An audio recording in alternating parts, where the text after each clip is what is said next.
बच्चों, आज हम लोग 11th क्लास की फिजिक्स में द्रव्य के तापीय गुण का लेक्चर नंबर 15 पढ़ने जा रहे हैं। और जैसा कि आप थंबनेल से समझ गए होंगे, आज का हमारा टॉपिक रहेगा कि जब दो चालक जोड़े जाएं श्रेणी क्रम में, हमको दो तरीके से चालकों को जोड़ना पड़ना है, एक श्रेणी क्रम और एक समांतर क्रम। तो समांतर क्रम वाला टॉपिक हम लोग अगले वाले वीडियो में कवर करेंगे। आज हम लोग पढ़ेंगे सिर्फ आज श्रेणी क्रम संयोजन, यानी दो चालक अगर जोड़े जा रहे हैं श्रेणी क्रम में तो उनका तुल्य उसमें प्रतिरोध कितना होगा, तुल्य ऊष्मा चालकता गुणांक कितना होगा, संपर्क तल का ताप कितना होगा और ऊष्मा प्रवाह की दर कितनी होगी, ये आज हम लोग ज्ञात करेंगे। बहुत आसान है। क्यों आसान है? क्योंकि इसमें मैथमेटिकल टर्म है, यानी आपको मैथ के तरीके से सॉल्व करना है और सारे डेरिवेशन हो जाएंगे। लेकिन ये डेरिवेशन आने से पहले आपको कुछ परिभाषाएं, कुछ फार्मूले पहले से पता होने चाहिए। जैसे ऊष्मीय प्रवाह की दर क्या होती है, उसका फार्मूला क्या है, ऊष्मीय प्रतिरोध क्या होता है, ये अगर पता है तो फिर आसान रहेगा। शॉर्टकट में बता देते हैं। कोई अगर क्षण है उसमें अगर ऊष्मा प्रवाह की दर निकालनी है तो उसका हम लोग पढ़ चुके हैं। अगर ये टॉपिक अगर आपने नहीं पढ़ा है तो इस लेक्चर नंबर 14 में ऊष्मा प्रवाह की दर हमने बताई है। तो उसमें आपने देखा होगा कि फार्मूला हमने क्या लिखा था, H = Q/T, यानी एक सेकंड में कितनी ऊष्मा प्रवाहित होती है, ये ऊष्मा प्रवाह की दर कहलाती है। और इसका फार्मूला निकल करके आया था कि θ1 - θ2/L, जहां L चालक की लंबाई है, θ1 θ2 सिरों के ताप है, A क्षेत्रफल है और K है उस पदार्थ का ऊष्मा चालकता गुणांक। और साथ में जो उसमें प्रतिरोध निकाला गया था ये भी हम लोग पढ़ चुके हैं इसके पहले वाले वीडियो में। और उसमें हमने पढ़ा है कि K होता है मेन फार्मूला, तो इसका है θ1 - θ2/H, या इसको हम लोग H की वैल्यू अगर लगा करके सॉल्व करेंगे तो इसका फॉर्म निकल करके आता है L/KA। इतनी बात कम से कम ये फार्मूले जो पिछले वाले वीडियो हो चुके हैं, ये फार्मूले आपको याद रखने पड़ेंगे, ठीक है? तब आपको समझ में आएगा आज जो हम लोग पढ़ने जा रहे हैं। तो सबसे पहले हम लोग बात करते हैं इसके चित्र की, कि चित्र कैसे बनेगा। तो चित्र के लिए देखिए हमने जो भाषा लिख रखी है वो चित्र की भाषा है। चित्र हम बनाना आपको बता रहे हैं, उसके बाद उसकी भाषा आप स्वयं लिख सकते हैं। इसमें क्या करना है कि दो चालक क्षणें लेनी है और श्रेणी क्रम में जोड़ने का मतलब होता है एक के पीछे एक दो चालक जोड़ दिए। दो से ज्यादा जोड़ सकते हैं, लेकिन हम डेरिवेशन दो चालकों को लेकर के करेंगे। एक चालक जैसे हमने ले लिया जिसका क्रॉस सेक्शन एरिया है A और उसकी जो लंबाई है वो मान लेते हैं L1। एक चालक लिया और जिसके पदार्थ का जो ऊष्मा चालकता गुणांक है वो है K1। एक दूसरा चालक लिया जो इसी के संपर्क में रख दिया हमने पीछे, और एरिया उसका उतना ही रखा जितना कि पहले वाले चालक का है, यानी दोनों का एरिया क्या है, समान। ये आपको समान लेकर के डेरिवेशन हमारे सिलेबस में है। उसके बाद इसकी लंबाई को मान लेते हैं L2 है और इसका जो ऊष्मा चालकता गुणांक है इस पदार्थ का वो है K2। दो अलग अलग पदार्थों के दो चालक हो गए जिसका ऊष्मा चालक K1 K2, लंबाई L1 L2, क्षेत्रफल दो के दोनों के समान है। जब हम ये वाला जो सिरा है इधर वाला लेफ्ट साइड वाला, इधर से हम ऊष्मा देते हैं। ऊष्मा हम क्या दे रहे हैं, Q। इधर से, यानी ये सिरा लोग, ये वाला सिरा हमने आप पर रख दिया। श्रेणी क्रम का मतलब समझ गए। श्रेणी क्रम लोग एक के पीछे एक अगर जोड़ते चले जाएं तो ये क्रम हमारा श्रेणी क्रम कहलाता है। तो श्रेणी क्रम में जोड़ करके हमने एक सिरा पर रख दिया, तो यहां से इसमें ऊष्मा चलने लगेगी। किस तरह चलेगी ऊष्मा, लेफ्ट से राइट की तरफ, और जैसे ऊष्मा चलेगी वैसे वैसे ताप बढ़ता जाएगा। एक समय ऐसा आएगा कि क्षण का कोई भाग ऊष्मा का अवशोषण नहीं करेगा। जब क्षण किस अवस्था में पहुंच जाएगी, स्थायी अवस्था में। तो स्थायी अवस्था में जब पहुंच जाती है तो हम मान लेते हैं कि जो क्षण के सिरों के जो ताप हैं वो मान लेते हैं, इसका मान लेते हैं θ1 है, और ये जो इधर किनारे किनारे वालों को मान लेते हैं θ2। इधर वाले θ1, उधर किनारे वाले θ2। और जो संपर्क में रखा गया, जुड़े नहीं है, आपस में सटा करके रखा गया है, तो संपर्क वाला जो सिरा है उसका ताप मान लेते हैं θ है। इसी ताप को हमको ज्ञात करना है कितना होगा, ठीक है? तो आपको ये मान चलना है कि ऊष्मा जब Q1 से Q2 की तरफ जा रही तो जाहिर सी बात है Q1 का मान ज्यादा होगा, थीटा वन का मान ज्यादा होगा, थीटा टू का मान कम होगा, यानी ऊष्मा किस तरफ जा रही है, θ1 से θ2 की तरफ। ऊष्मा हमारी Q है जो θ1 से θ2 की तरफ जा रही है।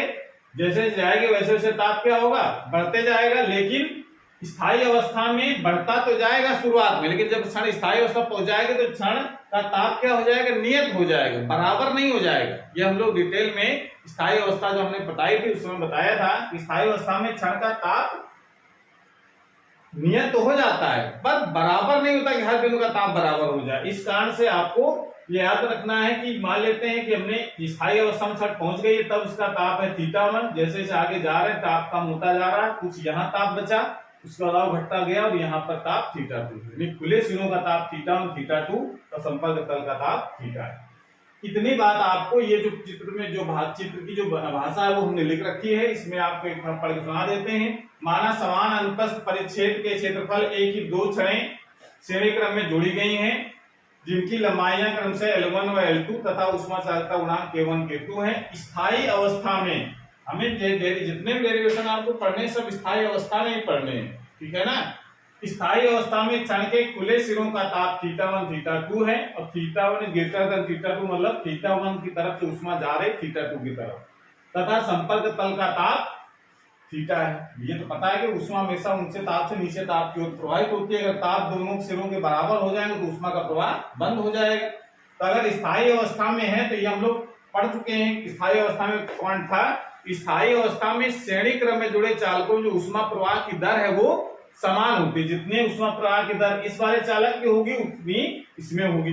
ये कंडीशन लगाते हुए आपको आगे बढ़ना है तो आप क्या लिख सकते हैं यहाँ पर, क्योंकि स्थायी अवस्था में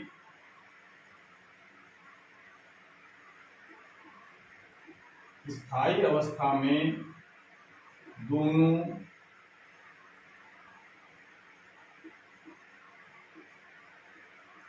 क्षणों में ऊष्मा प्रवाह की दर, इसको किससे लिखते हैं हम लोग, ऊष्मा प्रवाह दर किससे लिखी जाती है, H से। ऊष्मा प्रवाह की दर समान होगी। ऊष्मा प्रवाह की दर समान होगी यानी H का मान किसके बराबर लिखा जाएगा, H इक्वल टू हम लिख सकते हैं जो पहले वाली चालक है उसमें ऊष्मा प्रवाह की दर H1 और जो दूसरे चालक है उसमें ऊष्मा प्रवाह की दर H2, और दोनों क्या होंगे आपस में इक्वल होंगी। जितनी ऊष्मा एक सेकंड में पहले वाले चालक में जाएगी उतनी दूसरे चालक में उतनी जाएगी, ठीक है ना। स्थायी अवस्था की बात है। जब तक स्थायी अवस्था नहीं आई तब तक की बात नहीं है। उसके पहले स्थायी अवस्था जब तक नहीं आई तब तक ऊष्मा प्रवाह की दर अलग अलग हो सकती है, लेकिन स्थायी अवस्था आने के बाद ऊष्मा प्रवाह की दर सेम हो जाएगी। जितनी एक सेकंड में ऊष्मा जितनी यहां से इंटर करेगी उतनी एक सेकंड में इससे बाहर निकलेगी। अब ये सुनो, तो इसका मतलब है H1 बराबर H2 रहेगा और इसमें ऊष्मा प्रवाह दर क्या होती है Q/T, और Q का मान अगर हम लगाएंगे दोनों चालकों के लिए तो कितना मान होगा, H1 का मान कितना आएगा भाई, H1 का मान भी Q/T, H2 का मान भी Q/T। तो H1 का मान क्या लिखा जाएगा, पहले चालक की जगह लगाओ जरा ऊष्मा प्रवाह की दर। फार्मूला क्या होता है K1A θ1 माइनस थीटा बटे पहले चालक के लिए θ1 माइनस θ2 अपॉन L तो ये रह जाएगा और K1 और A, ये फार्मूला होता है KA θ1 और θ2 बटे L। तो लंबाई इसकी है L1 तो आगे L1 कर दीजिए, बराबर किसके रहेगा दूसरे चालक में ऊष्मा प्रवाह की दर, दूसरे चालक के सिरों का ताप कितना है थीटा, तो यहाँ लिख सकते ऊष्मा चालकता गुणांक कितना है K2। A क्षेत्रफल दोनों के सेम है और यहाँ पर थीटा माइनस θ2 अपॉन L, इसको डाल लेते हैं क्वेश्चन नंबर फर्स्ट। क्लियर हो गया, यानी आप यहां से क्या निकालना जा रहे हैं हम लोग, पहले ज्ञात करेंगे कि जो संपर्क तल है इसका ताप कितना होगा, संपर्क तल का ताप। आप यहाँ चाहे तो हेडिंग डाल सकते हैं, यहाँ पर संपर्क तल का ताप पहले हमको निकालना है।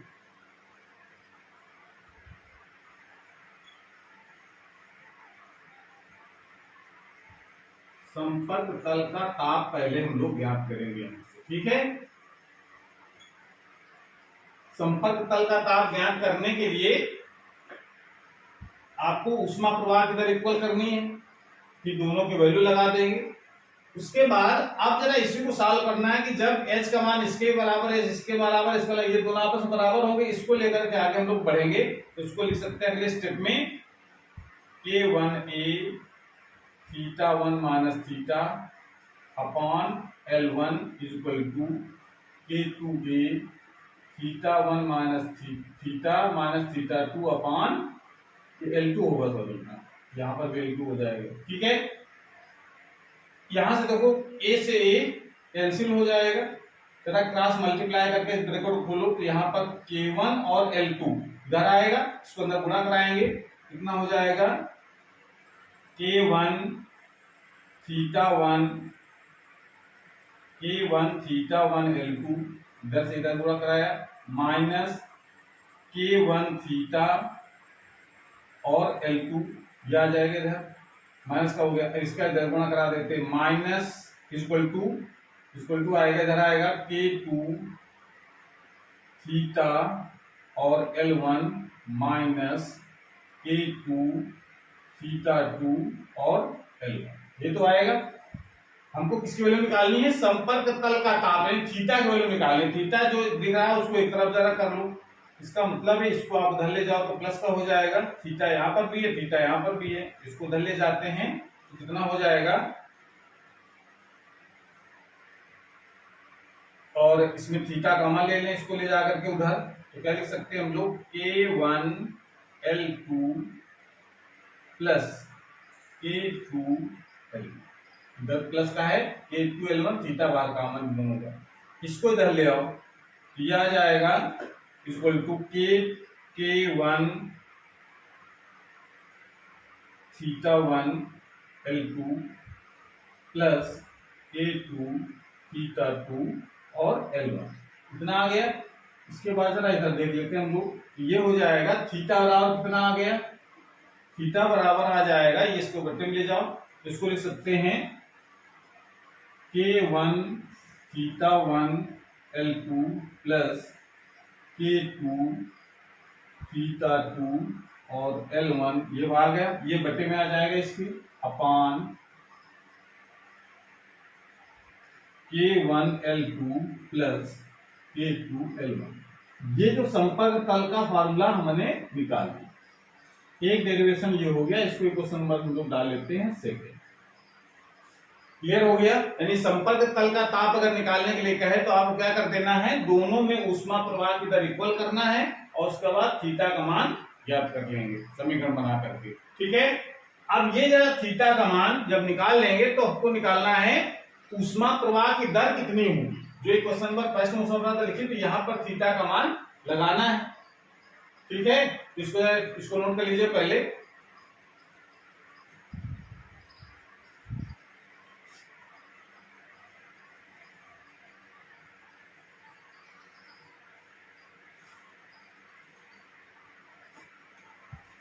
अब हेडिंग लगाएंगे ऊष्मा प्रवाह की दर, ऊष्मा प्रवाह की,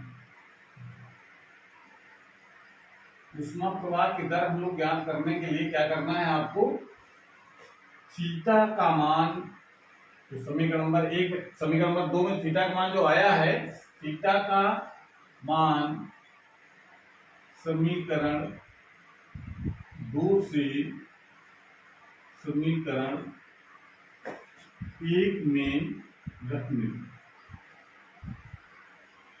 समीकरण नंबर 1 याद है क्या था, समीकरण नंबर 1 में देखिए लिखा हुआ था H equal to k1a theta 1 minus theta upon L1 और इक्वल टू था k2a theta minus theta 2 upon L2। यहाँ पर देखो H का मान ऊष्मा प्रवाह की दर क्या है, यहाँ H ऊष्मा प्रवाह की दर निकालने के थीटा का मान चाहे यहाँ लगा दो और चाहे यहाँ लगा दो, कहीं एक जगह आपको लगाना है। तो हम मान लेते हैं पहले वाले भाग में लगा देते हैं, तो H का मान कितना हो जाएगा, k1a थीटा 1 माइनस, और ये इधर L1 भी रहेगा ही, और थीटा का मान कितना आ रहा है इसको हम लोग लिख देते हैं यहाँ पर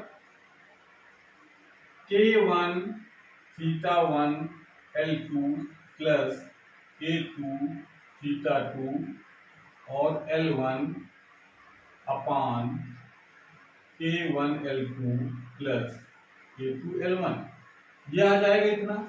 इसको जरा आपको एलसीएम लेकर के सॉल्व करना है तो कितना हो जाएगा, जरा इसको क्रॉस मल्टीप्लाई कराइए पहले। K1 A अपान L1, यहां पर आपको तो इसका इसमें गुणा कराओ, कितना आ जाएगा K1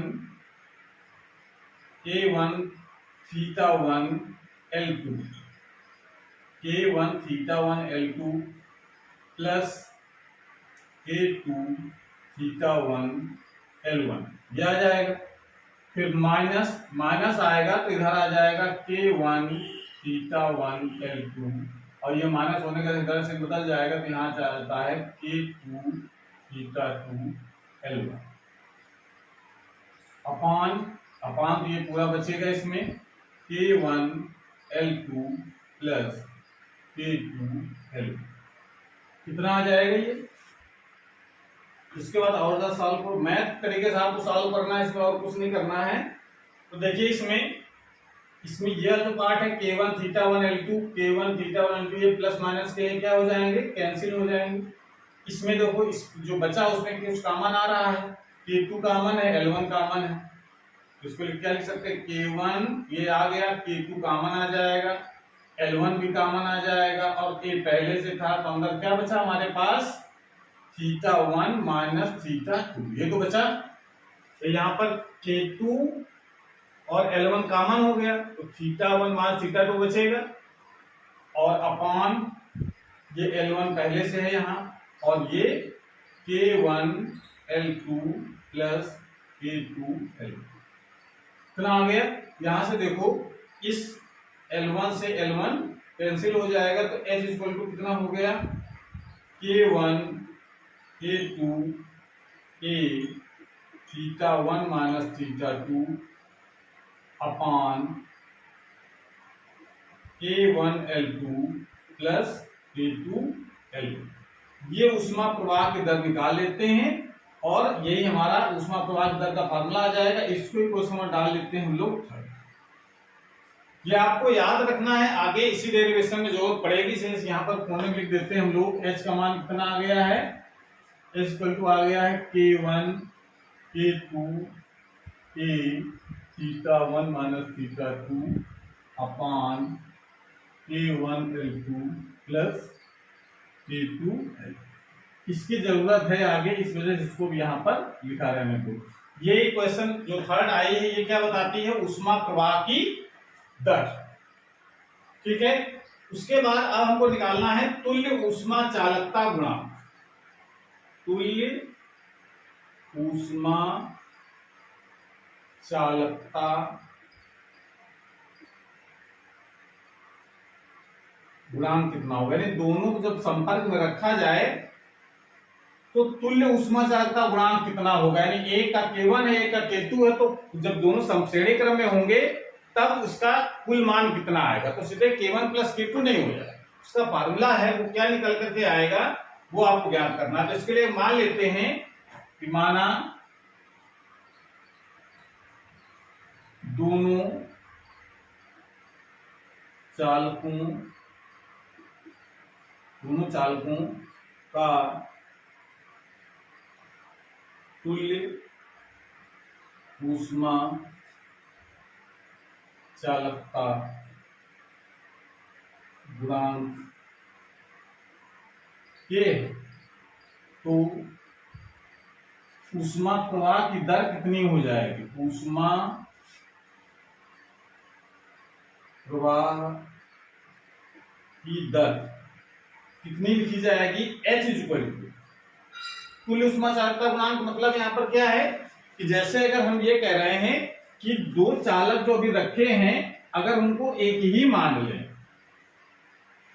और एक ही मान लें, एक ही जब मानने से क्या होगा, मान लेते हैं एक ही पूरा चालक हमने ले लिया, सेम एरिया का, जिस क्रॉस सेक्शन एरिया सेम हो और लंबाई दोनों के जोड़ के बराबर हो, लंबाई कितनी हो L1 प्लस L2 हो जाए, और उसका जो क्षेत्रफल है वो है ए, जितना एरिया था पहले चालकों का, और इसका ताप है सिरे, खुले सिरे का ताप θ1, इसका θ2। तो इसकी उष्मा प्रवाह की दर कितनी लिखी जाएगी अगर इसका दोनों का कुल मान किसके बराबर हो, के बराबर हो। तो के इस वाले क्षण के लिए लिखो जरा, तो क्या लिखा जाएगा, के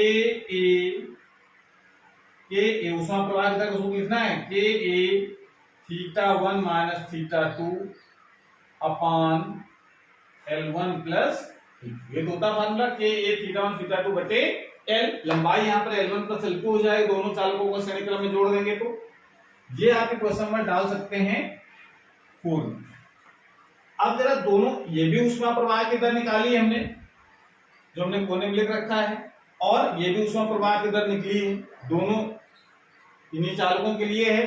तो इस कारण से हम दोनों जब कंपेयर कराएंगे क्या लिखा जाएगा, समीकरण 3 व 4 की तुलना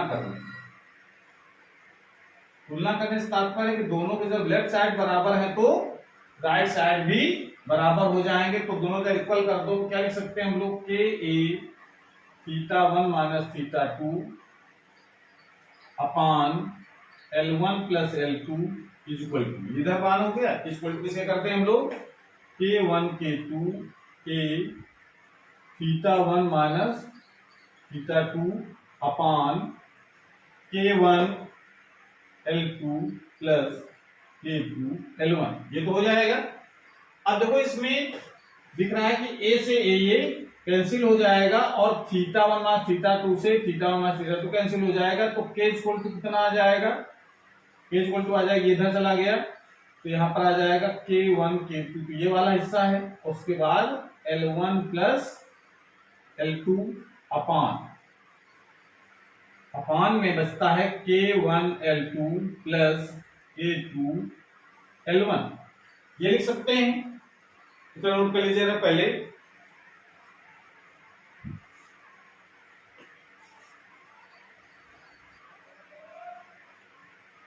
इसको थोड़ा सा और जरा सिंप्लीफाई करते हैं तो K इक्वल टू लिखा जा सकता है L1 प्लस L2 अपान, ये जरा K1 K2 लिखा है, इसको जरा बटे में ले आओ नीचे, तो यहाँ पर क्या लिख सकते हैं, K1 L2 plus K2 L1 अपान K1 K2, ऐसा लिख सकते हैं। आप जरा इन दोनों को अलग अलग डिवाइड करा दो नीचे वाले हिस्से में, तो इसको ऐसे भी लिखा जा सकता है L1 प्लस L2 अपान K1 L2 अपान K1 K2 plus K2 L1 अपान K1 K2, ये लिख सकते हैं। देखो यहां से K1 से K1 कैंसिल हो जाएगा, K2 से K2 कैंसिल हो जाएगा, तो क्या लिख सकते हैं, L1 प्लस L2 अपान, यहां पर L2 अपान K2 आया, यहाँ पर L1 अपान K1 आया, तो जरा इसको हम लोग पहले लिख सकते हैं, L1 अपान K1 प्लस L2 अपान, ये एक दो श्रेणी क्रम में जुड़े चालकों के लिए तुल्य उष्मा चालकता गुणांक का फार्मूला आ गया, इसको आप क्वेश्चन नंबर डाल सकते हैं 5th। ठीक है, तो ये तो इस फार्मूला याद रखना, दो चालक श्रेणी क्रम में जोड़े जाए तो तुल्य उष्मा चालकता गुणांक का फार्मूला क्या आ जाएगा, L1 प्लस L2 अपान L1 अपान K1 प्लस L2 अपान K2। अब इसमें स्पेशल केस आप ले सकते हैं कि अगर हम मान लेते हैं एरिया तो पहले से बराबर थे, अगर लंबाइयां भी बराबर हो जाएं, यदि L1 बराबर L2 हो जाए और उसको मान हम मान लेते हैं L के बराबर है, दोनों इक्वल है, किसके बराबर हैं, L के बराबर, L1 जगह भी L, L2 जगह भी L जब रख दो यहाँ पर, तो K का मान कितना हो जाएगा, L प्लस L अपान K1 प्लस L अपान K2, या इसको लिख सकते हैं 2L अपान, इसको लिख सकते हैं L कॉमन लेकर के, तो इसको लिखा जा सकता है 1 अपान K1 प्लस 1 अपान K2, ये L से L कैंसिल हो जाएगा, और इसको लिखा जा सकता है 2, और इसको एलसीएम लेंगे तो K1 K2 आ जाएगा, तो यहाँ K1 plus K2 upon K1 K2 आएगा, ये कहाँ चला गया ऊपर, यानी इसको लिख सकते हैं 2 K1 K2 upon K1 plus K2, ये फार्मूला तब यूज करना है जब दोनों चालकों की लंबाइयां सेम हो, वरना इसका मेन फार्मूला तो है जो क्वेश्चन नंबर 5 लिखा है हमने, K equal to L1 plus L2 upon K1 upon L1 upon K1 plus L2 upon K2। ये स्पेशल केस जब लंबाइयां दोनों की बराबर हो, ठीक है ना।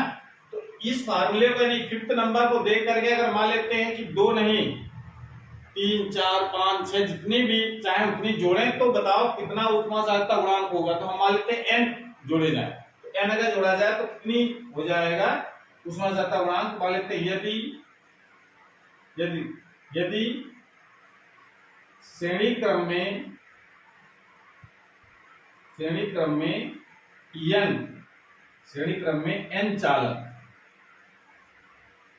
चालक जुड़े हैं तो कुल ऊष्मा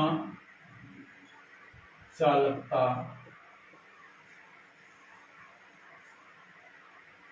गुणांक,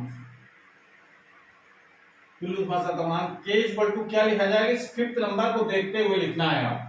तो जब दो हैं तो L1 प्लस L2, 3 हो गए तो L1 plus L2 plus L3, 4 हो गए तो L1 प्लस L2 L4 हो जाएगा।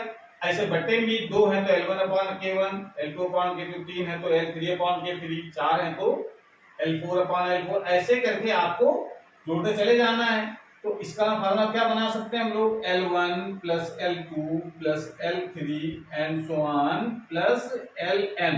अगर n चालक है तो Ln upon L1 upon K1 plus L2 upon K2 plus L3 upon K3 plus and so on Ln upon K। इस तरीके से हम इसको जोड़ सकते हैं, ठीक है ना। और अगर ये मान लेते हैं दोनों को ऊष्मा चालकता गुणांक लंबाइयां बराबर हो, ऊष्मा चालकता गुणांक भी बराबर हो, तो आप इस वाले फार्मूले से देख सकते हैं लंबाइयां बराबर फार्मूला है ही है, और ऊष्मा चालकता गुणांक भी बराबर हो जाए तो कितना आंसर हो जाएगा। उसी कंडीशन अगर लगा दें यहाँ पर कि यदि K1 बराबर K2 है और उसका मान हम K के बराबर मान लें, तो K का मान तो चलो K1 और K2 अगर बराबर हैं तो इसका मतलब तब K का मान किसके बराबर हो जाएगा।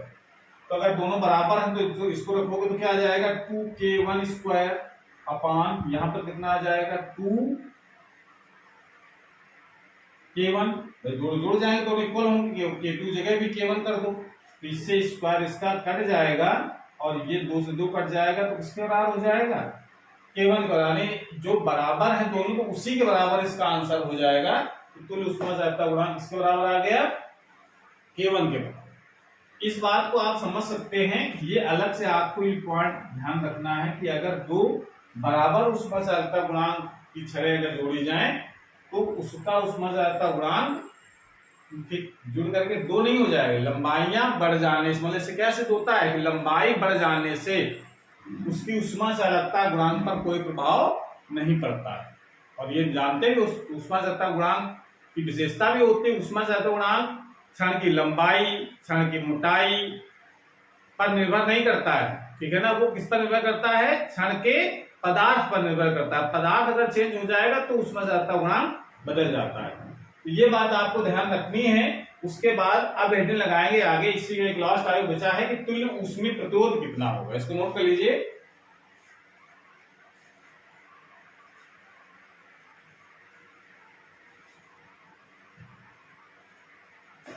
लगाते हैं हम लोग तुल्य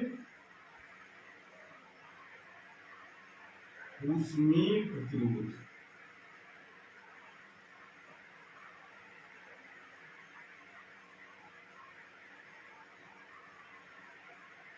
तो तुल्य ऊष्मीय प्रतिरोध का मतलब क्या है, इस पहले चालक को ऊष्मीय प्रतिरोध पता है, मान लेते हैं R1 है, ठीक है ना। इसका ऊष्मीय प्रतिरोध कितना है R1 और इसका ऊष्मीय प्रतिरोध क्या मान लेते हैं हम लोग R2। तो जब दोनों को श्रेणी क्रम में जोड़ा जाए तो बताओ R1 R2 जोड़ करके कितने हो जाएंगे, इसके लिए फार्मूला निकाल लेते हैं हम लोग। तो इसके लिए मान लेते हैं पहले चालक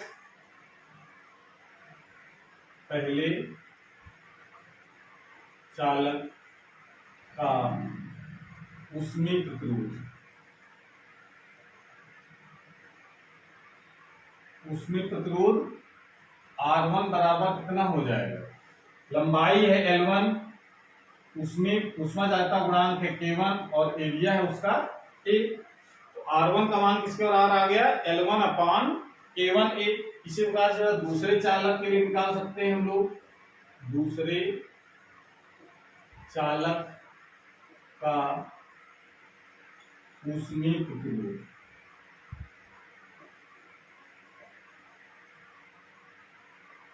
ऊष्मीय प्रतिरोध इसको R2 मान लेते हैं और ये हो जाएगा L2 अपान K2A, ये हो जाएगा। आप जरा देखो, जब दोनों चालक जुड़ करके एक हो जाएं, मतलब फिर वही चीज, अगर दोनों चालक जुड़ करके एक हो जाएं तो लंबाई तो उसकी उतनी ही हो जाएगी और ठीक है ना, एरिया उसका उतना ही, ताप θ1 इसका θ2, दोनों एक हो गए, बीच में ज्वाइंट खत्म। अब ये मान लेते हैं कि दोनों चालक जुड़ के क्या बन गए, एक। तो ऊष्मा प्रवाह की दर, ऊष्मा प्रवाह की दर तो सेम रहेगी, तो H का मान कितना आ जाएगा, H का मान तो हम लोग निकाल चुके हैं। अब इसमें देखो इसका तुल्य ऊष्मीय प्रतिरोध कितना हो जाएगा, तुल्य ऊष्मीय प्रतिरोध,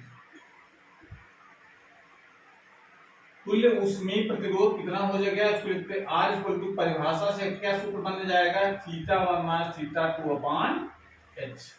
ये तो ऊष्मीय प्रतिरोध की परिभाषा है, तापांतर बटे ऊष्मा प्रवाह की दर, ये ऊष्मीय प्रतिरोध होता है। ये जरा H का मान जो समीकरण नंबर 3 में निकाला गया था, हमने कोने में लिख रखा, उसी के लिए रखा था हमने कि यहाँ पर वैल्यू लगानी है। तो आप लगा सकते हैं समीकरण 3 से H का मान रखने,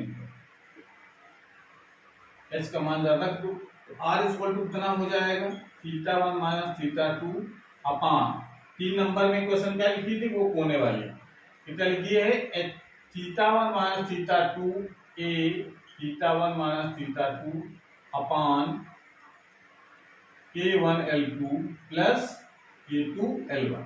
अब देखो θ1 माइनस θ2 C वाला पार्ट इससे कट जाएगा, तो R इक्वल टू कितना आ गया, ये ऊपर चला जाएगा, K1L2 प्लस K2L1 अपान, यहाँ पर नीचे क्या बचा हमारे पास, K1 K2A, ये बचा।